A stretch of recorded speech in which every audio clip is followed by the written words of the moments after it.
The Ukrainian president welcomed by NATO leaders. Welcome in our midst, our dear friend Volodymyr Zelensky, President of Ukraine. Welcome to you, Volodymyr. It's great to have you here.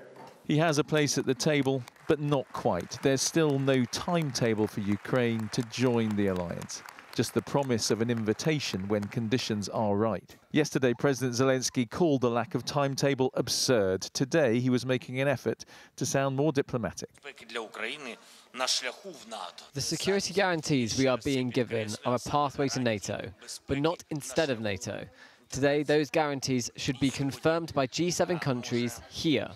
And this will surely be a very important and specific success of the summit. But the best outcome would be to receive an invitation to join. NATO, though, is keen to say the alliance has made a big move. Ukraine is now closer to NATO than ever before.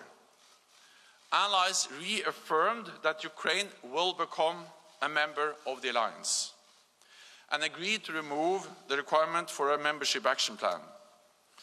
This will change Ukraine's membership path from a two-step process to a one-step process.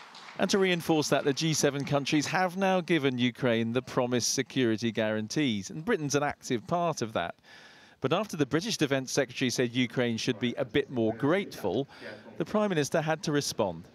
Well, President Zelensky has expressed his gratitude for what we've done on a number of occasions, and not least in his incredibly moving address that he made to Parliament earlier this year, and he's done so again to me, as he has done countless times when I've met him.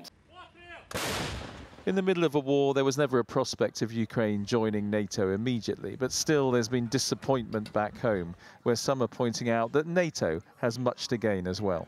We already have the biggest army in Europe, the well-equipped, well-trained, and with biggest combat experience on the battlefield. And from the point of view of European security, it will look quite ridiculous not to have it on your side.